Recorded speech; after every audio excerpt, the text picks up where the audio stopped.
नमः श्रीवर्धमानाय निर्धूतकलिलात्मने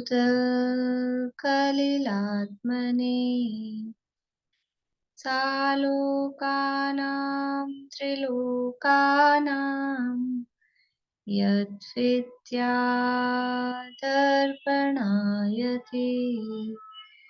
यद्विद्यादर्पणायते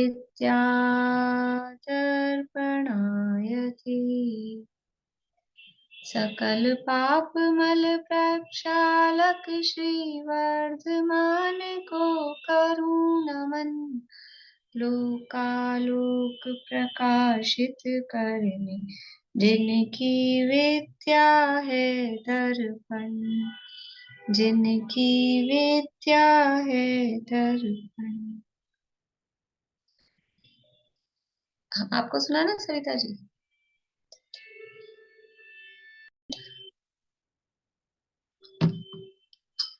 रत्नकर शावकाचार नामक के शास्त्र है, आचार्य समंतभद्र स्वामी द्वारा रचित।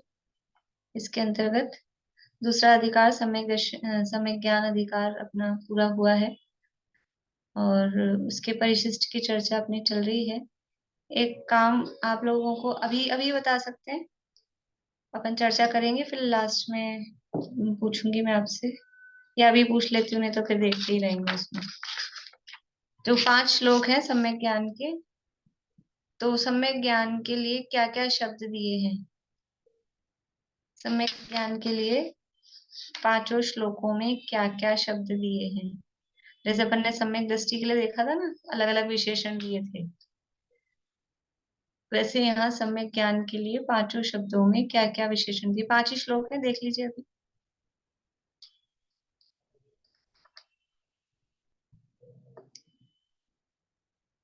ज्ञान के लिए कौन कौन से शब्द दिए हैं?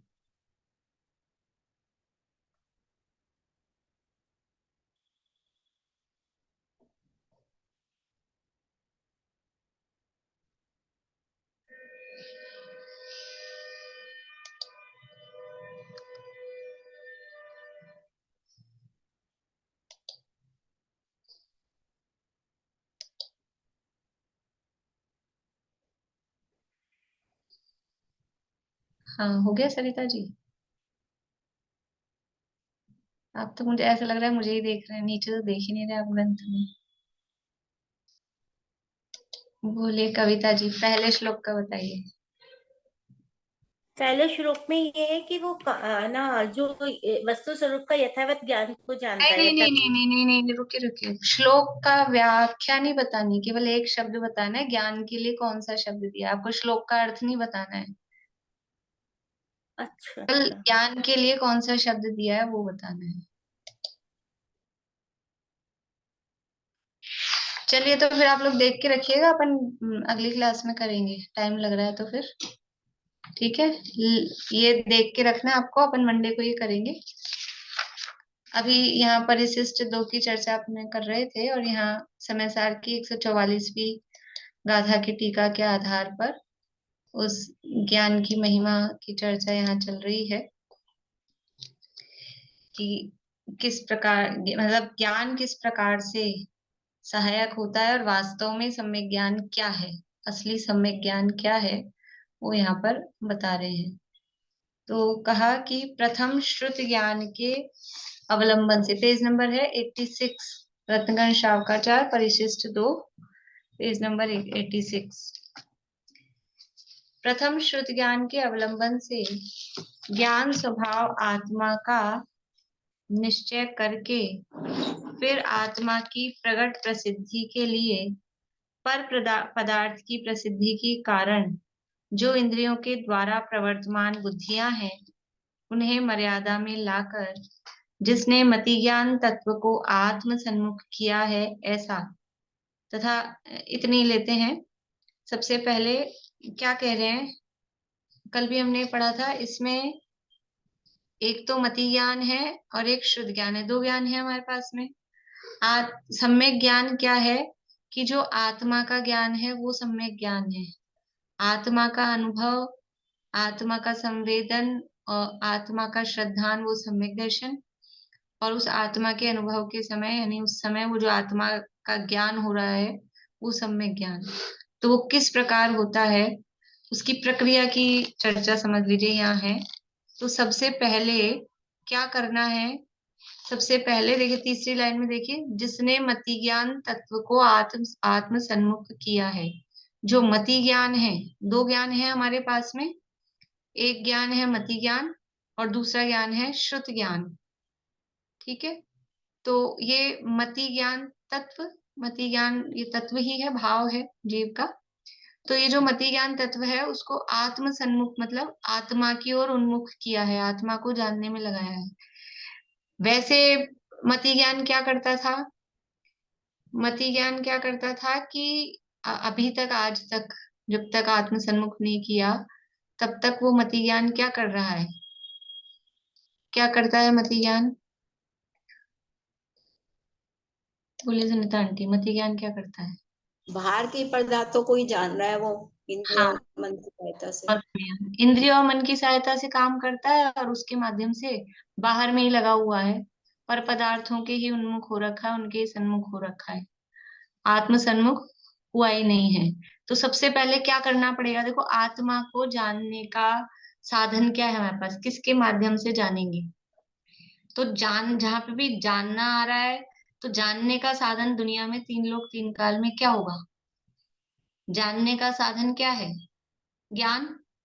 ज्ञान के अलावा और कोई जानने का साधन है क्या? ज्ञान के द्वारा ही जाना जाएगा ना, किसी को भी जानना हो तो जानने के लिए और कोई साधन नहीं है, और कोई उपाय नहीं है। तो आत्मा को जानना है, तो आत्मा को जानने के लिए क्या है साधन? कि आपके पास अभी जो है वही साधन है। अभी हमको आत्मा को जानना है, कोई कहे केवल ज्ञान के द्वारा जानो, तो केवल ज्ञान अभी है क्या? जो हमारे पास में है वही तो साधन होगा। अब कोई समझ लो, समझ लीजिए कोई पूछे किसी ऐसे गरीब आदमी से, गरीब आदमी हो और उसको जाना हो बम्बई, तो वो किसी से पूछे कि बम्बई जाने का क्या साधन है, किसी बड़े सेठ आदमी से पूछे कि उसमें क्या है, एक फ्लाइट की टिकट खरीदो, वो 2 घंटे में बम्बई पहुंच जाओगे, उसमें क्या है? तो वो कहेगा कि भाई साहब मेरे पास कहाँ ट्रेन के भी जैसे तैसे बिल्कुल साधारण डिब्बे में बैठ जाऊं, उतने से पैसे हैं, और आप मेरे को फ्लाइट बता रहे हो, तो कैसे पहुंचूंगा, है ही नहीं मेरे पास। तो ऐसे ही हमको कोई कहे, हम पूछे आत्मा को कैसे जाने, कौन से ज्ञान से जाने, कि केवल ज्ञान से जान लो। तो अभी हमारी हमारी इतनी जेब में पैसा रुपया टका ही नहीं है, केवल ज्ञान हमारे पास में है ही नहीं। हमारे पास से छोटा सा मति ज्ञान है और शुद्ध ज्ञान है, यही है। तो ये दो ज्ञान है, तो ये दो ज्ञान है, तो फिर क्या करें? तो उसको समझ लो, उसको बम्बई जाना है, तो अब तू जो इधर उधर अपना पैसा खर्च करता था, बम्बई का टिकट बहुत महंगा है, तो तू अपना जो रुपया पैसा इधर उधर खर्च करता था उसको बचा, पहले पैसे जोड़, और अपने रुपयों को बचा, फिर एक कोई टिकट खरीद, जैसे तैसे करके। तो ऐसे ही अभी जो हमारे पास उपयोग तो एक ही है, ज्ञान तो वही है। और वो ज्ञान कहाँ जा रहा है? 5 इंद्रियों और मन के माध्यम से बाहर ही बाहर पर पदार्थों को जानने में लगा हुआ है। तो वो कह रहे हैं कि वहां से उसको इकट्ठा करो, उसको बचाओ, जैसे रुपया बचाओ, कोई काम अपने को करना हो और हमारे पास लिमिटेड ही हो रुपया पैसा, तो रुपए बचाओ और फिर उसके उस काम में लगाओ। तो ऐसे ही हमारे पास लिमिटेड उपयोग है, हमारा उपयोग एक समय में एक जगह ही लगता है, तो बाहर से अपने उपयोग को बचाओ और अपने में लगाओ। वो यहाँ बात बता रहे हैं कि प्रथम शुद्ध ज्ञान के अवलंबन से ज्ञान स्वभाव आत्मा का निश्चय करके क्या करना है? आत्मा का पहले तो ये निश्चय करना पड़ेगा ना, हमको करना क्या है। जैसे किसी बच्चे को ऐसा होता है कि मुझे पढ़ाई करनी है, अमेरिका जाके पढ़ाई, मान लो पुराने जमाने में ऐसे होता था कि गरीब बच्चा है और पढ़ना चाहता है, और वहाँ बड़ी हायर स्टडीज यहाँ इंडिया में तो होती नहीं है, तो अमेरिका जाके पढ़ना है, तो वो मेहनत कर करके पैसा जोड़ता है, लेकिन निर्णय तो करता है ना, मुझे कहाँ जाना है, मुझे क्या पढ़ना है, जीवन में मेरा उद्देश्य क्या है। तो ऐसे ही पहले निर्णय करो कि हमको आत्मा को जानना है कि नहीं जानना है। और वो वहां अमेरिका जाके पढ़ने के लिए भी पहले थोड़ा बहुत तो यहाँ पढ़ेगा कि नहीं पढ़ेगा, 8वीं 9वीं 10वीं तक भारत में तो पढ़ेगा ना, यहाँ तो पढ़ेगा कि यहाँ सीधा पहले से ही मैं तो अमेरिका जाऊंगा, ऐसा तो नहीं होगा। तो आत्मा को जानना है, ये पहले निर्णय कि आत्मा का अनुभव मुझे करना है। तो वो आत्मा कौन है, कैसा है, क्या है जिसका मुझे अनुभव करना है, जानकारी तो लेनी पड़ेगी कि नहीं। जिसको जानना है, जहां जाना है, उसकी जानकारी थोड़ी बहुत थ्योरेटिकल, एक्चुअल में तो उस जगह जाके देखेंगे, पहुंचेंगे जब, कि कैसी जगह है, क्या चीज है, वो तो तब पता लगेगा। लेकिन थोड़ी बहुत जानकारी पहले होनी चाहिए कि नहीं होनी चाहिए, और करते हैं कि नहीं करते हैं।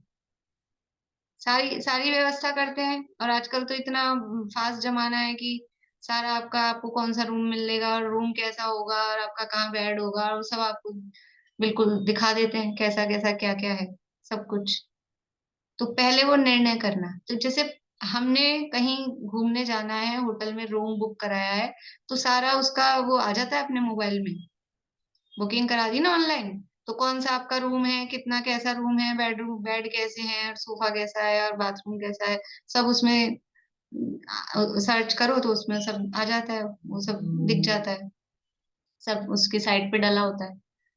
तो पहले क्या किया, पहले उस, ये है श्रुत ज्ञान, वो जो मोबाइल में हमने वेबसाइट पे देख के देखा ना, कैसा कमरा है, कैसा होटल है, क्या है, ये समझ लीजिए वो वेबसाइट हो गई कोई शास्त्र टाइप की चीज।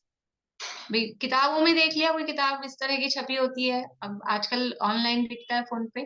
तो पहले हमने निर्णय कर लिया ये ऐसा है, ये इतना अच्छा है, बढ़िया है, सही दिख रहा है, बढ़िया।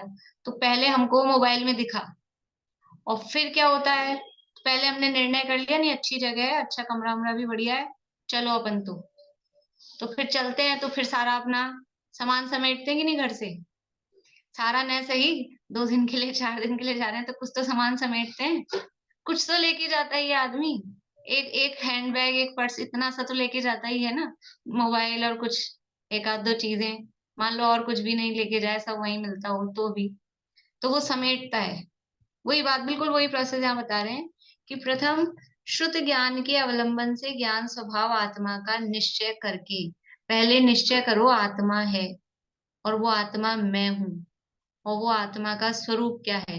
कैसे निश्चय करें, किसके माध्यम से, किसके अवलंबन से, किस बेसिस पे हम निर्णय करें, निश्चय करें, निर्णय मतलब विकल्पात्मक निर्णय, निश्चय। तो वो श्रुत ज्ञान, श्रुत ज्ञान का मतलब है शास्त्र ज्ञान, जिनवाणी। श्रुत यानी, जिनवाणी को बोलते हैं ना श्रुत, श्रुत पंचमी, जिनवाणी की पूजन करते हैं। तो शुद्ध ज्ञान के अवलंबन से मतलब पहले थ्योरेटिकल, जिनवाणी के माध्यम से वो आत्मा होता है, और आत्मा का ये स्वरूप है, और वो आत्मा मैं ही हूँ, ऐसा ये निश्चय पहले करना पड़ेगा।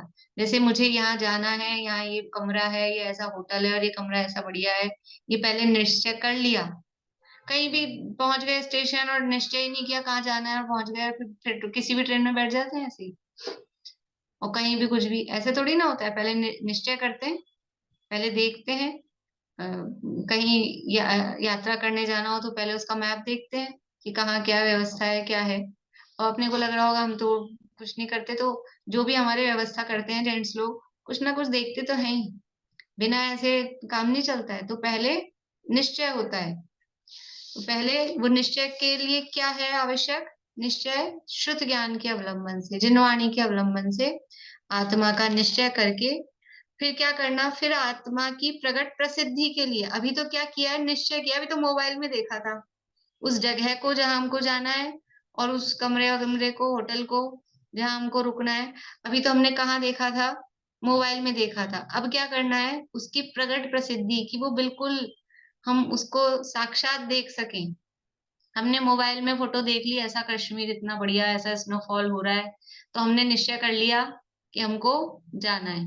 तो अब जैसा हमने फोटो में देखकर निश्चय किया, अब अंदर से क्या, अंदर उमंग क्या आती है कि कब वहां पहुंच के उसको देखें, रियल में कब देखें। अभी तो, अभी हमने कैसे देखा है, टीवी में वीडियो आ रही है, मोबाइल में वीडियो आ रही है, बिल्कुल। तो वो वीडियो रियल है कि असली है कि नकली है, असली है कि नकली है। जो मोबाइल में वीडियो कोई गए और उन्होंने अपने घूमने की डाल दी, वीडियो डालते ही हैं सब, तो वो इतने एंजॉय कर रहे हैं, तो वो जो वीडियो है वो असली है कि नकली है। कि अब वो भले ही असली हो, लेकिन हमारे लिए वो समझ लीजिए प्रकट नहीं है, हमारे लिए तो परोक्ष ही है, अप्रत्यक्ष ही है। तो फिर क्या होता है, हम चाहते हैं हम भी जाएं, हम भी ऐसी अनुभूति को फील करें। ऐसे ही आत्मा का निश्चय किया शास्त्र में, और शास्त्र में उसके इतने गुण गाए। कैसा है आत्मा? गुणों का गौण, शक्तियों का संग्रहालय, ज्ञान का घनपिंड, मैं हूँ अखंड चिद पिंड चंड, मैं हूँ वह चित पिंड। ऐसा आत्मा का में शास्त्रों में वर्णन किया आत्मा का। तो क्या हुआ, हमने निर्णय कर लिया, मन बना लिया, नहीं हमें अनुभव करना ही है, बिल्कुल देखना ही है, वो मैं ही हूँ। लेकिन अभी तक तो खाली बस शास्त्रों में ही दिखा है। तो उसको साक्षात्कार कब करूं, वो प्रत्यक्ष कब नजर में आए? अभी तो परोक्ष परोक्ष ही जाना आत्मा में, बस ये सब है, ये शास्त्रों में ही पढ़ा हमने। लेकिन मैं अपनी अनुभूति से कब उसको वेदन करूं? तो उसकी प्रगट प्रसिद्धि के लिए, प्रगट प्रसिद्धि के लिए ना, साक्षात हो जाए, बिल्कुल आंखों से नहीं। यहाँ तो आत्मा की बात चल रही है ना, वहां घूमने जाने की बात है, तो वो तो आंखों से प्रत्यक्ष हो जाएगा। पर अभी आत्मा की प्रगट प्रसिद्धि मतलब अभी वर्तमान ज्ञान की पर्याय में वो आत्मा अनुभव में आ जाए, उसके लिए। ठीक है, तो पहले तो निश्चय किया शास्त्र के अवलंबन से, शुद्ध ज्ञान के अवलंबन से आत्मा का निश्चय किया। फिर अब उस आत्मा का निश्चय करने के बाद में उसकी प्रगट प्रसिद्धि, प्रगट प्रसिद्धि मतलब उसके अनुभव के लिए अब क्या करना है? पर पदार्थ की प्रसिद्धि के कारण जो इंद्रियों के द्वारा प्रवर्तमान बुद्धियां हैं, उन्हें मर्यादा में लाकर जिसने मति ज्ञान तत्व को आत्मसन्मुख किया है। अब ये हमारे पास क्या है? इंद्रियां हैं, 5 इंद्रियां हैं, और वो इंद्रियां के माध्यम से क्या हो रहा है? वो इंद्रियां क्या कर रही हैं? किसको दिखाती हैं, किसको बताती हैं? प्रसिद्ध, प्रसिद्ध शब्द आ रहा है ना, आत्मा की प्रगट प्रसिद्धि और पर पदार्थ की प्रसिद्धि। प्रसिद्धि मतलब है कि वो किसको जान रही हैं, उसके ज्ञान में क्या आ रहा है, कौन मुख्य हो रहा है। प्रसिद्ध मतलब समझ लो कौन मुख्य हो रहा है, आत्मा मुख्य हो रहा है कि पर पदार्थ मुख्य हो रहे हैं। वो यहाँ कह रहे हैं आत्मा की नहीं, पर पदार्थ की प्रसिद्धि की कारण जो इंद्रियां, इंद्रियां कैसी हैं? पर पदार्थ को ही प्रसिद्ध करती हैं, पर पदार्थ को ही दिखाती हैं। इंद्रियों के द्वारा क्या क्या जाना जाता है? कल ही अपन ने पढ़ा है, पांचों इंद्रियों के विषय। इंद्रियों के द्वारा क्या क्या जाना जाता है? हीरा जी बता सकते हैं आप? बता सकते हैं 5 इंद्रियां और उनके द्वारा क्या क्या जाना जाता है? 5 इंद्रिय के द्वारा, जैसे स्पर्श नाम रूप बोलिए। गंध वर्ण, हाँ, बढ़िया। वो सब। हाँ, और फिर और मन के द्वारा, मतलब सबके। हाँ, मन के द्वारा वो मतलब, विचार है। ठीक है, बहुत बढ़िया। हाँ 5 इंद्रियां हैं, स्पर्शन रसना घ्राण चक्षु और कर्ण। और इनके विषय क्या है? स्पर्श रस स्पर्श रस गंध वर्ण शब्दास तदर्था। कल ही सूत्र पढ़ा था अपन ने। तो इनके इनके विषय क्या है? यानी इंद्रियां किसको जान रही है? स्पर्श को, रस को, गंध को, वर्ण को और शब्द को। ये सब क्या है? ये सब आत्मा का स्वरूप है क्या? ये मेरा स्वरूप है क्या? मेरा स्वरूप क्या है? मैं अरस, अरूप, अगंध, अस्पर्श, अशब्द, ये कुछ मेरे में है ही नहीं। और इंद्रियां इन्हीं को जान रही है, स्पर्श रस गंध वर्ण शब्द। तो ये किसको जान रही है? पर पदार्थ को ही प्रसिद्ध कर रही है। इंद्रियां हैं और वो इंद्रियां पर पदार्थ को ही प्रसिद्ध कर रही हैं, मतलब उसी को जान रही हैं, उसी को मुख्य कर रही हैं। तो इंद्रियां पर पदार्थ की प्रसिद्धि की कारण है, ऐसी इंद्रियां। और उस इंद्रियों के द्वारा प्रवर्तमान बुद्धियां, बुद्धि, बुद्धि शब्द किसका पर्यायवाची है या किसका नामांतर है? तत्वार सूत्र में सूत्र है, पहले अध्याय में। बुद्धि शब्द किसका नामांतर या पर्यायवाची है? बोले बबीता जी। स्मृति का। नहीं, बोली पद्मा जी। मति ज्ञान का। मति ज्ञान का, बहुत बढ़िया। सूत्र बता सकते हैं? बोल नहीं पाऊंगी मैं। मति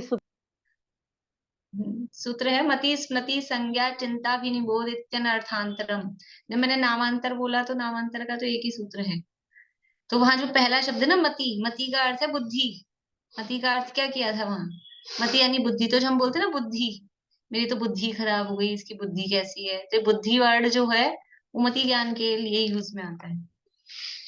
इंद्रियों के द्वारा प्रवर्तमान बुद्धियां हैं, यानी इंद्रियों के द्वारा जो मति ज्ञान प्रवर्तन कर रहा है।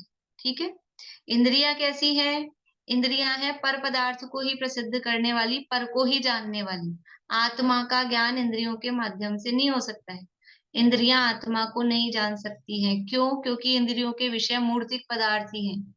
और आत्मा कैसा है? आत्मा अमूर्तिक है। मूर्ति का मूर्तिक समझ में आता है? जिसमें स्पर्श रस गंध वर्ण पाया जाता है वो मूर्तिक, जिसमें स्पर्श रस गंध वर्ण नहीं पाया जाता है वो अमूर्तिक। तो आत्मा है स्पर्श रस गंध वर्ण से रहित अमूर्तिक, और ये पुद्गल है स्पर्श रस गंध वर्ण वाला मूर्तिक। तो पर पदार्थ को ही जानने वाली इंद्रियां, और उस इंद्रियों के द्वारा जो प्रवर्तमान, उस इंद्रियों में जो हमारा ज्ञान प्रवर्त रहा है, लग रहा है। प्रवर्तमान मतलब उस इंद्रियों के द्वारा जो ज्ञान लगा हुआ है। अभी ज्ञान किस में लगा हुआ है? ज्ञान हमारा इंद्रियों में लगा हुआ है। उन्हें मर्यादा में लाकर मतलब उनको कंट्रोल किया। जैसे समझ लो अपने घर का नौकर हो और पड़ोसी का काम कर रहा हो, उसके काम निपटा रहा हो। नौकर तो अपना सैलरी तो अपन दे, और उनके घर की सब्जी ला दे, और उनकी साफ सफाई कर दे, और उनके बर्तन मांज दे। तो क्या करेंगे कि है तो अपना, मति ज्ञान है तो अपना, और प्रवर्त रहा है कहाँ पर? इंद्रियों के माध्यम से दूसरों के पड़ोसी काम कर रहा है। तो क्या करते हैं? उसको जरा कंट्रोल में लाते हैं, मर्यादा में उसको जरा कंट्रोल करते हैं कि नहीं, चलो तुम इधर आओ, इधर काम पड़े हैं। कंट्रोल में लाते हैं। ये इंद्रियां हमारी नौकर ही तो है। इंद्रियां क्या है? ये अपने को ज्ञान में सहायता के लिए मिली है ना। तो आत्मा को तो जान पाती नहीं है, और पर पदार्थों को जानने में लगी हुई है। तो जरा उनपे कंट्रोल, थोड़े स्ट्रिक्ट हो, उनको मर्यादा में लाकर उनको कंट्रोल करके, मतलब बाहर जितना उपयोग डाइवर्ट हो रहा है उस उपयोग को बाहर से समेटकर, जिसने मति ज्ञान तत्व को आत्म सन्मुख किया है। वो जो मति ज्ञान इंद्रियों के माध्यम से जानने का काम इंद्रियां नहीं कर रही थी एक्चुअल में। तो जानने का काम कौन करता है? जानने का काम तो ज्ञान, और अभी वर्तमान में मति ज्ञान है तो मति ज्ञान वो कर रहा है। लेकिन वो मति ज्ञान अपने आप से नहीं जान पाता, अभी कमजोर है। अभी जो सूक्ष्म दशा है इसमें ये मति ज्ञान कमजोर है, तो अपने आप से नहीं जान पाता है, इंद्रियों की सहायता से ही जान पाता है। जैसे जब शरीर में कमजोरी होती है तो अपने आप से नहीं चल पाता है, लाठी के सहारे से चल पाता है। ऐसे ही ये मति ज्ञान है, कमजोर ज्ञान है, तो अपने आप से नहीं जान पाएगा, सीधे आत्मा से नहीं जान पाता है। मति ज्ञान सीधे आत्मा से जान पाता है क्या? सीधे आत्मा से नहीं जान पाता है। तो कमजोर है तो इंद्रियों का सहारा लेता है। तो इंद्रियों का सहारा ले रहा है तो बाहरी बाहर डोल रहा है। दूसरे सहारा लेके किसी का काम करने को कहा तो वो सहारे के चक्कर में बाहरी प्रवर्त रहा है। तो वो उसको कंट्रोल किया, उसको मर्यादा में लेके आत्म सन्मुख किया, अपनी तरफ उसको लगाया। जो हमारा मति ज्ञान बाहर लग रहा था उसको इंद्रियों से समेट कर अपनी तरफ उसको लेकर आए। समझ में आई ये लाइन? अब मैं फिर से पढ़ रही हूँ, आप लोग ख्याल लेना अर्थ। प्रथम शुद्ध ज्ञान के अवलंबन से ज्ञान स्वभाव आत्मा का निश्चय करके फिर आत्मा की प्रगट प्रसिद्धि के लिए पर पदार्थ की प्रसिद्धि की कारण जो इंद्रियों के द्वारा प्रवर्तमान बुद्धियां हैं उन्हें मर्यादा में लाकर जिसने मति ज्ञान तत्व को आत्म सन्मुख किया है, ऐसा। ये एक बात हो गई। क्लियर है सबको? किसी को नहीं समझ में आया हो तो पूछ लीजिए। समझ में आ रहे हैं अब सारे शब्द? अब आगे दूसरा, तथा नाना प्रकार के पक्षों के आलंबन से होने वाले अनेक विकल्पों के द्वारा आकुलता को उत्पन्न करने वाली शुद्ध ज्ञान की बुद्धियों को भी मान मर्यादा में लाकर शुद्ध ज्ञान तत्व को भी आत्म सन्मुख करता हुआ। देखो, शुद्ध ज्ञान, मति ज्ञान तो क्या था? मति ज्ञान तो जो पर पदार्थों को जानने में लग रहा था ना इंद्रियों की सहायता से, तो उससे मति ज्ञान क्या हो रहा था? मलिनता उत्पन्न हो रही थी, मलिन हो रहा था। और मति ज्ञान मलिन हो रहा था मतलब उपयोग मलिन हो रहा था। और जो शुद्ध ज्ञान है ना, शुद्ध ज्ञान की नेचर कैसी है? शुद्ध ज्ञान की नेचर है चंचलता वाली। ये थोड़ा चंचल टाइप का है। मति ज्ञान तो पर का अवलंबन ले रहा था, इंद्रियों का अवलंबन ले रहा था, उसके अवलंबन से वो मलिनता उत्पन्न हो रही थी। और ये शुद्ध ज्ञान है ये इसकी नेचर है वो चंचल है। तो चंचल है तो कैसे चंचल है, उसकी चंचलता दिखा रहे हैं यहाँ पे। नाना प्रकार के पक्षों के आलंबन से होने वाले अनेक विकल्पों के द्वारा, ये है चंचलता। शुद्ध ज्ञान में क्या है, शुद्ध ज्ञान किसे कहते हैं, मति ज्ञान, श्रुतम मति पूर्वम, मति ज्ञान से जाने हुए पदार्थ के संबंध में विशेष जानना। तो वो विशेष जानने में वो विकल्प विकल्प विकल्प करता है। शुद्ध ज्ञान में क्या होता है, ऐसा है ऐसा है ऐसा है ऐसा है ऐसा क्यों नहीं है, जो भी है जो भी जाना, उसमें वो अनेक प्रकार के फिर विकल्प उत्पन्न हो रहे हैं। मति ज्ञान तो इंद्रियों की सहायता से ये ठंडा है, गर्म है, काला है, नीला है, गोरा है, ये शब्द हैं, ऐसा मति ज्ञान ने जाना। और फिर उसमें शुद्ध ज्ञान क्या करता है, विकल्प खड़े करता है, अनेक अनेक उसके संबंध में बातें चलती है।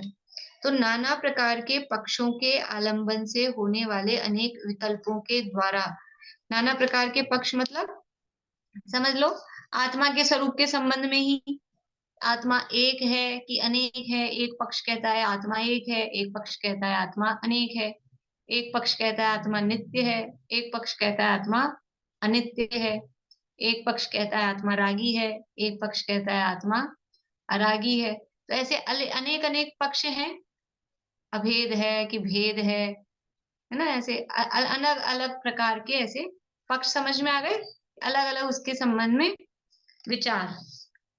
तो नाना अनेक प्रकार के पक्षों के आलंबन से होने वाले अनेक विकल्पों के द्वारा, अब इससे क्या होता है, जितने ज्यादा विकल्प होते हैं, जितने ज्यादा ऑप्शन होते हैं, जितने विकल्प होते हैं, उतनी क्या होती है फिर हमको आकुलता। जहां विकल्प है वहां आकुलता होती है। जैसे अपने पास में कोई भी उदाहरण ले लो, ज्यादा समझ लीजिए, अब एक तो किसी के पास नहीं होती है, लेकिन दो चार पांच ही साड़ियां हैं, तो उन्हीं में से पांच में से चूज करना है कि ये पहननी है कि ये पहननी है। और जिसके पास 500 है तो अब उसके उतना ही दिमाग चलेगा, ये पहनूं कि ये पहनूं कि ये पहनूं कि ये पहनूं, क्या पहनूं। तो जितने ज्यादा विकल्प होते हैं उतने ही वो आकुलता। जिसके पास एक ही सेट है पहनने को, शादी वादियों का सीजन चल रहा है ना अभी थोड़ा, इसलिए तो एक ही सेट है पहनने को, तो कोई ऑप्शन नहीं है, यही पहनना है। और जिसके पास 5 7 10 हैं, अब ये पहने कि ये पहने कि ये मैच हो रहा है कि ये मैच हो रहा है कि ये मैच हो रहा है, आधा घंटा खाली इसी में लगता है, तैयार होने में 5 मिनट लगते हैं, लेकिन 3 घंटे किस काम में लग जाते हैं, ये पहने कि ये पहने, ये पहने कि ये पहने। तो वो अनेक जो विकल्प हैं वो क्या करते हैं, वो आकुलता को उत्पन्न करने वाले हैं। जितने ज्यादा विकल्प होते हैं उतनी ज्यादा आकुलता होती है। तो आत्मा के संबंध में भी अलग अलग अलग अलग विकल्प उत्पन्न कर रहा है वो शुद्ध ज्ञान।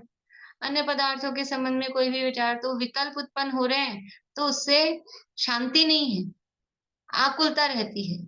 अभी अपने को समझ लो, क्लास के संबंध में हम ऑप्शन रख दें ना, टाइम के संबंध में कि कल रखें कि नहीं रखें क्लास, ऐसे इस संबंध में, तो फिर क्या होता है, अब आप लोगों को तो कुछ होती हो ना होती हो, मेरे ऊपर ही अगर आ जाए तो विकल्प चलते रहते हैं, क्या करें, रखें नहीं रखें, टाइम बदले नहीं बदले, ऐसा। तो अनेक विकल्प उत्पन्न होते हैं, और विकल्प उत्पन्न होते हैं तो उससे क्या होती है फिर आकुलता होती है। तो नाना प्रकार के पक्षों के आलंबन से होने वाले अनेक विकल्पों के द्वारा आकुलता को उत्पन्न करने वाली श्रुत ज्ञान की बुद्धियों को भी मान मर्यादा में लाकर श्रुत ज्ञान तत्व को भी आत्म सन्मुख करता हुआ।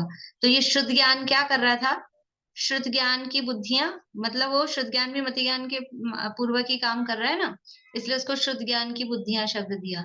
और उस शुद्ध ज्ञान को भी क्या किया, आत्म सम्मान मर्यादा में लाया, उसको भी कंट्रोल किया कि तुम इतने ज्यादा ज्यादा चंचल हो रहे हो ना, जो ज्यादा उधम मचा रहा हो, ज्यादा अपने, पहले तो वो पड़ोसी का काम कर रहा था, पड़ोसी का काम करके अपने घर में पकड़ के लाए, अपने घर में भी ले आए, लेकिन फिर भी क्या है, कुछ होते हैं नौकर भी हो तो चंचल टाइप के हों, तो काम तो कर नहीं रहे मतलब का, तो और ये इधर उधर बातें बातू ना होते हैं, कुछ बातें करते रहेंगे, काम कम करेंगे।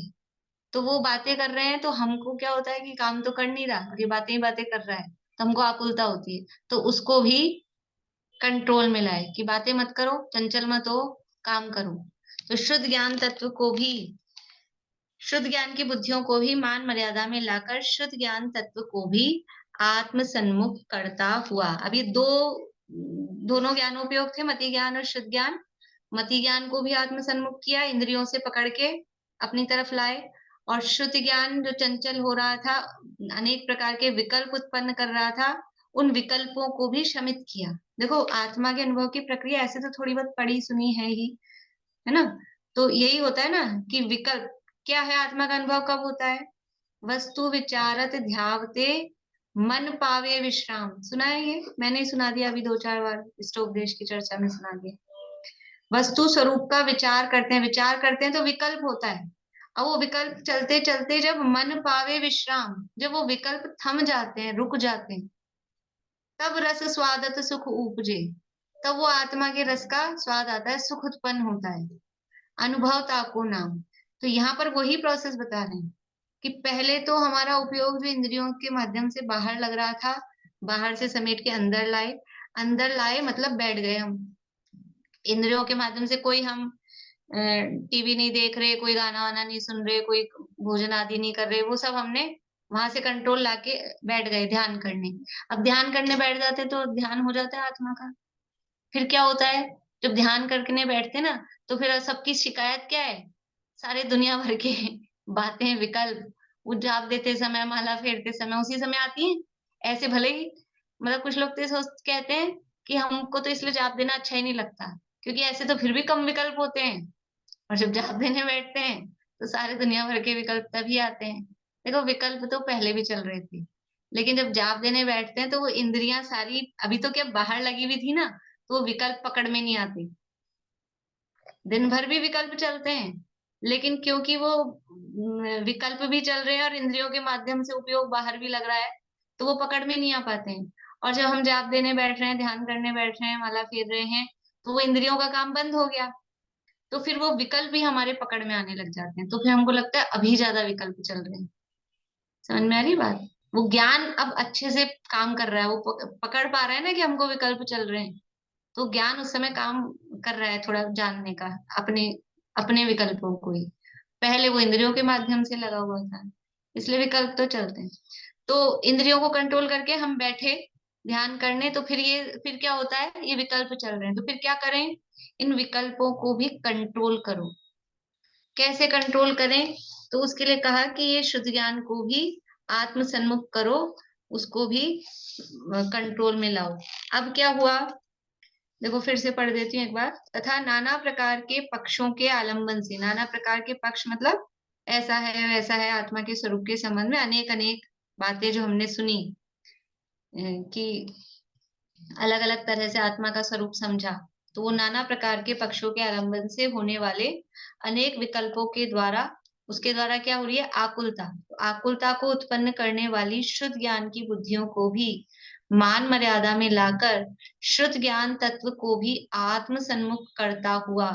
अब दोनों को आत्म से मतलब इंद्रियों से कंट्रोल हो गया, विकल्प भी रुक गए, तो आत्मा के सन्मुख हो गया बिल्कुल अत्यंत विकल्प रहित होकर। सारे विकल्प फिर रुक गए। जब उसको कंट्रोल में लिया तो जो इधर उधर चंचलता हो रही थी, वो चंचलता भी रुक गई। पहले तो बाहर देखो, और दूसरा उदाहरण जो वो होता है एक मैग्नीफाइंग ग्लास। मैग्नीफाइंग ग्लास वो होता है कि वो धूप में उसको रखो कागज के ऊपर, तो कागज जल जाता है। सुना होगा, देखा होगा, बचपन में किया होगा सबने कुछ ऐसा। वो एक इस तरह का कांच होता है, ग्लास होता है, कि धूप में उसको रखो सूरज के नीचे, तो वो किरणों को अपनी तरफ खींचता है, और कागज रखा हो, रुई रखी हो उसके नीचे, तो वो जल जाती है। तो कैसे क्या होता है कि पहले तो वो जो किरणें चारों तरफ फैल रही थी ना, वो ग्लास क्या काम करता है, वो स्पेशल होता है। हर किसी कांच को, किसी भी कांच के टुकड़े को रख देंगे तो नहीं होगा। वो क्या करता है कि जो सूरज की किरणें चारों तरफ फैल रही थी, वो उन सबको सन्मुख करता है, केंद्रित करता है, कंसंट्रेट करता है। तो पहले मति ज्ञान के माध्यम से, वो मति ज्ञान इंद्रियों के माध्यम से बाहर डाइवर्ट हो रहा था, फैल रहा था, उसको पहले ऐसे एक जगह पे कंसंट्रेट किया, वहां केंद्रित किया। तो केंद्रित तो हो गई, तो भी एकदम से कागज नहीं जलता है। क्या होता है कि हमारा हाथ थोड़ा थोड़ा थोड़ा हिलता रहता है। हम मोबाइल से ये फोटो लेते ना, मान लो मुझे कोई फोटो भेजनी है आपको, तो एकदम से फोटो खींचो, थोड़ा हाथ हिलता रहता है तो ब्लर हो जाती है, अच्छी नहीं आती है। तो क्या करना पड़ता है, एक आध सेकंड थोड़ा सा वो जो चंचलता हो रही है ना हाथ में, उस चंचलता को रोकना पड़ता है। तो वो ग्लास को हमने वहां धूप में रखा, तो किरणें तो केंद्रित हो गई हैं, लेकिन फिर भी वो जला नहीं पाती हैं कागज को। क्यों? क्योंकि जब तक ये हाथ हिलता रहेगा तब तक वो कागज जलेगा नहीं, वो काम होगा नहीं। तो फिर क्या करते हैं, पहले किरणें केंद्रित हुई, अब इस ये जो चंचलता है शुद्ध ज्ञान की, इसको भी एकदम स्थिर करो। फिर क्या होता है, स्थिर होते ही वो किरणें केंद्रित तो थी और स्थिरता से तुरंत वो गर्मी उसमें इकट्ठी होती है सूरज की किरणों की, और वो कागज जल जाता है, रुई हो वो जल जाती है। ऐसे ही यहाँ पर ये मति ज्ञान तत्व को आत्मसन्मुख किया, फिर शुद्ध ज्ञान की चंचलता को रोककर उसको भी आत्मसन्मुख किया, अत्यंत विकल्प रहित, बिल्कुल चंचलता से रहित हो गया। तत्काल तत्काल परमात्म स्वरूप आत्मा का को जब आत्मा अनुभव करता है, उसी समय आत्मा सम्यक्तया दिखाई देता है। अब यहाँ जो तत्काल के बीच में डैश डैश छोड़ा है ना, तो वो आत्मा के विशेषण दिए हैं, वो छोड़ दिए उन्होंने। आत्मा के कैसा आत्मा दिखाई देता है, जो कहा है ना, परमात्म स्वरूप आत्मा को जब आत्मा अनुभव करता है उस समय आत्मा सम्यक्तया दिखाई देता है और ज्ञात होता है, वही सम्यक दर्शन और सम्यक ज्ञान है। मतलब जिस समय वो आत्मा में बाहर से इंद्रियों से भी उपयोग हटता है, और इधर विकल्प भी जब रुकते हैं, एकदम निर्विकल्प दशा होती है, तब वास्तव में उसका नाम सम्यक ज्ञान है। वो आत्मा का ज्ञान सम्यक ज्ञान है। तो उसके लिए स्टार्ट कहाँ से किया था? श्रुत ज्ञान के अवलंबन से। पहले शास्त्र के माध्यम से आत्मा का स्वरूप जाने, और फिर उसका अनुभव करके फिर आत्मा का स्वरूप जाने, इसका नाम सम्यक ज्ञान है। कोई सीधा ही कहे कि हमको शास्त्र पढ़ने की क्या जरूरत है, आत्मा जानना है, आत्मा जानो अनुभव, तो ऐसे नहीं होगा। पहले विकल्पात्मक ज्ञान में आत्मा का निर्णय ज्ञान पक्का होगा, तभी वो आत्मा अनुभव में आएगा। अभी विशेषण मैं नहीं पढ़ रही हूँ, मैं लेके तो बैठी थी, लेकिन टाइम अपने यहाँ ज्यादा नहीं है, 2 और हैं, ये पूरे कर लेते हैं। ठीक है, समझ में आया आप लोगों को? जिनको विशेष जिज्ञासा हो तो समय सार की 144वीं गाथा की टीका का पाठ दिया है, तो वहां से और विशेष अध्ययन करें। बोलिए कविता जी। चालू नहीं हुई, आवाज नहीं चालू हुई। इसकी डेफिनेशन ये लिख सकते कि इंद्रियों से उपयोग को हटाता है और विकल्पों को रोकता है, तो वो आत्मानुभव कर सकता है। हाँ, आत्मानुभव कौन कर सकता है? तो इंद्रियों से उपयोग को हटाकर और विकल्पों को रोककर, तभी आत्मा का अनुभव होता है। ठीक है, शॉर्ट में देखिए। अब एक और समय सार की 205वीं गाथा यहाँ दी है, उस गाथा का पद्यानुवाद दिया है इसी पेज पे, 86 पेज पे। रे ज्ञान गुण से रहित बहुजन पद नहीं यह पा सके, तू ग्रहण पद तू कर ग्रहण पद नियत ये, जो कर्म मोक्ष इच्छा तुझे। देखो क्या कह रहे हैं कि जो ज्ञान गुण से रहित बहुजन, यदि कोई ज्ञान गुण से रहित है, इस ज्ञान गुण के बिना, मैं ये थोड़ा गुजराती टोन है इसमें, मैं दूसरा पद्यानुवाद भी सुनाती हूँ आपको, दादा ने जो किया है। इस ज्ञान गुण के बिना जन प्राप्ति न शिव पद की करें, यदि चाहते हो मुक्त होना ज्ञान का आश्रय करो। कुंद आचार्य की गाथा है। क्या कह रहे हैं मूल गाथा में? देखिए, नाना गुणेण विहीना, नान गुणेण विहीना, ज्ञान गुण से जो रहित हैं, एदम तु पदम बहुवीण लहंते, वो ये मोक्ष पद की प्राप्ति नहीं कर सकते यदि ज्ञान गुण से रहित हैं। ज्ञान गुण का मतलब क्या है कि आत्मा के अनुभव, आत्मा के ज्ञान रूप जो ज्ञान है उसका नाम है ज्ञान। ज्ञान का अनुभव करना, उसका नाम है ज्ञान गुण। ज्ञान गुण से रहित, ज्ञान गुण से रहित कौन होता है? कोई दुनिया में जीव है ज्ञान गुण से रहित? ज्ञान गुण से रहित तो कोई नहीं है। फिर यहाँ ज्ञान गुण से रहित वर्ड दिया है ना, तो यहाँ गुण का अर्थ है पर्याय, सम्यक ज्ञान रूप पर्याय।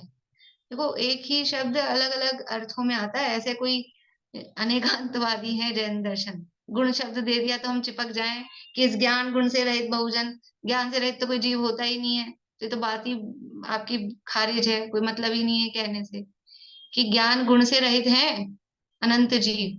जो आत्मा को नहीं जानते वो ज्ञान गुण से रहित है। सम्यक ज्ञान जिनको प्रकट नहीं है वो ज्ञान गुण से रहित है। सम्यक ज्ञान को यहाँ ज्ञान गुण कहा। पर्यायों को गुण कहने की है कि नहीं पद्धति? सिद्ध भगवान के 8 गुण प्रकट हुए, तो 8 गुण प्रकट होते हैं। गुण कोई नए प्रकट होते हैं कभी किसी के? गुण तो अनादि अनंत होते हैं, जो द्रव्य के संपूर्ण भागों और उसकी संपूर्ण अवस्थाओं में रहे। तो संपूर्ण अवस्थाओं में रहे मतलब त्रिकाल है। तो फिर 8 गुण कहाँ से प्रकट हो गए सिद्ध भगवान के? तो पर्याय प्रकट होती है, उनको गुण कह देते हैं। ऐसा चलता है, पद्धति है कथन की। इस ज्ञान गुण के बिना जन प्राप्ति न शिव पद की करें, यानी सम्यक ज्ञान के बिना कोई मोक्ष की प्राप्ति नहीं कर सकता है। देखो, जब सम्यक दर्शन की बात चल रही थी तब वहां पर सम्यक दर्शन को कह रहे थे विद्यावृत्तस्य संभूति स्थिति वृद्धि फलोदया न संत्य सम्यक्त्वे बीजा भावे तरुरेव। वहां सम्यक के गुण गा रहे थे, अब यहाँ ज्ञान के गुण गा रहे हैं। जिसकी ब्याह उसी के गीत। तो यहाँ ज्ञान की महिमा दिखा रहे हैं, ज्ञान का प्रकरण चल रहा है। तो ज्ञान के बिना कोई मोक्ष की प्राप्ति नहीं कर सकता, सम्यक ज्ञान के बिना मोक्ष की प्राप्ति नहीं कर सकता। इसलिए यदि चाहते हो मुक्त होना, ये कह रहे हैं जो कर्म मोक्षेच्छा तुझे, यदि कर्मों से मुक्त होने की इच्छा है तुझे, कर्म मोक्ष यानी कर्मों से मुक्त होने की इच्छा यदि तुझे है तो क्या कर, तू कर ग्रहण पद नियति, यही ज्ञान पद को ग्रहण कर, एक सम्यक ज्ञान की प्राप्ति कर, क्योंकि इस ज्ञान के बिना कोई भी जीव मोक्ष की प्राप्ति नहीं कर सकता। ये सम्यक ज्ञान की प्रेरणा महिमा यहाँ पर दे रहे हैं। यानी ये प्रकरण क्या है कि खाली क्रियाकांड करता रहे, बाहर में क्रियाकांड से ना मिले यह आत्म अभिराम, ज्ञान कला से सहज ही सुलभ आत्मा राम। इसके आगे पीछे, इसके जस्ट पहले, इस गाथा के जस्ट पहले एक कलश दिया है, पंचाग्नि तप या महाव्रत कुछ भी करो सिद्धि नहीं जाने बिना निज आत्मा जिन वर कहें सब व्यर्थ है। मोक्षमय जो ज्ञान पद वह ज्ञान से ही प्राप्त हो, निज ज्ञान गुण के बिना उसको कोई भी पा सकता नहीं। जो मोक्ष पद है वो ज्ञान से ही प्राप्त होगा। इससे पहले जो प्रकरण मतलब चल रहा है ना कि आप पंचाग्नि तप तप रहे हो, महाव्रत धारण कर रहे हो, क्रियाकांड खूब कर रहे हैं, लेकिन ज्ञान का आता पता ही नहीं है, न शास्त्र ज्ञान न सम्यक आत्मा के अनुभव का ज्ञान। तो उसके बिना कोई भी जीव मोक्ष नहीं जा सकता है। तो यदि हमें मोक्ष जाना है, यदि चाहते हो मुक्त होना, तो ज्ञान का आश्रय करो, मतलब ज्ञान स्वभावी अपनी आत्मा का आश्रय करो, आत्मा का ज्ञान करो, ज्ञान का ज्ञान करो। ज्ञान तो सब में, सब आत्माओं में ज्ञान है, लेकिन धन्य है वे आत्मा जिनके ज्ञान में आत्मा है, जिन्होंने अपने को आत्मा स्वीकार किया। देखिए एक और है, ये समय सार का कलश है, दूसरे नंबर का ही। देखे पर से भिन्न अगणित गुणमय आत्मा, अनेकांतमय मूर्ति सदा प्रकाशित ही रहे। जिनवाणी को नमस्कार। परक प्रारंभ में मंगलाचरण के कलशों में ही है वो जिनवाणी, सम्यक ज्ञान जिनवाणी है ना, जिनवाणी सम्यक ज्ञान रूप है। तो कैसी है वो जिनवाणी कि देखे पर से भिन्न अगणित गुणमय आत्मा और अनेकांतमय मूर्ति। अनेकांतमय मूर्ति कौन है? अनेकांत स्वरूप कौन है कि वो अनेकांत स्वरूप जिनवाणी, वो अनेकांतमय मूर्ति है। उसको समझ लो श्रुत भी कहते हैं। ये पर से भिन्न और अनंत गुणात्मक आत्मा को जो देखता है, ये इसको वहां शब्द दिया है प्रत्यगात्मा। मैं मूल कलश सुनाती हूँ आपको।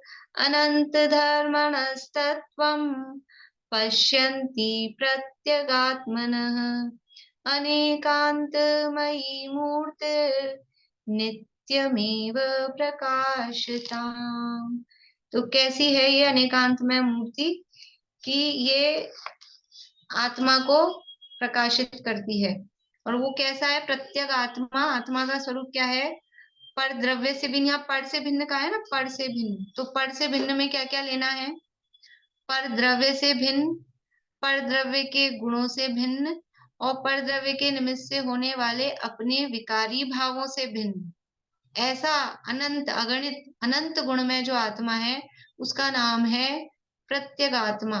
ऐसा जो आत्मा है पर से भिन्न, वो कौन देख रहा है पर से भिन्न? जो अनेकांतमय मूर्ति, अनेकांत स्वरूप। अनेकांत स्वरूप अपना आत्मा स्वयं ही है। एक तो आत्मा शुद्धात्मा, वो अनेकांत की मूर्ति है, और दूसरी जिनवाणी, वो सदा प्रकाशित ही रहे, वो सदा जयवंत ही रहे।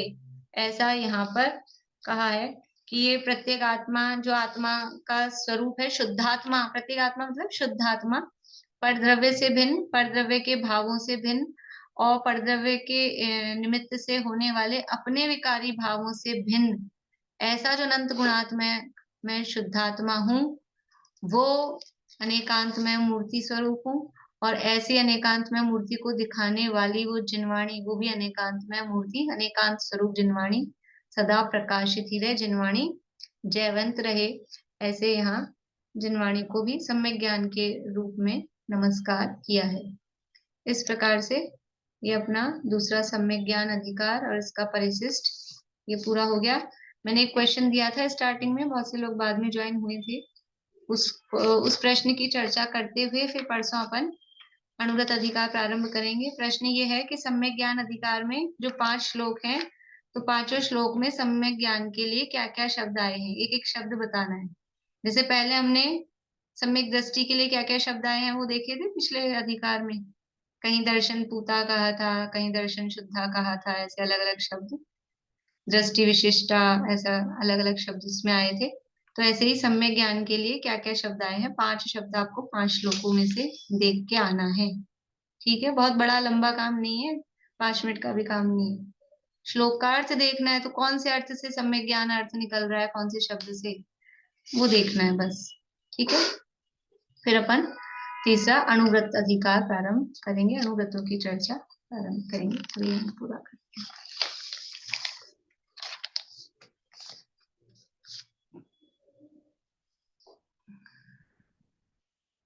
आज शाम को बेसिक क्लास नहीं रहेगी, ठीक है।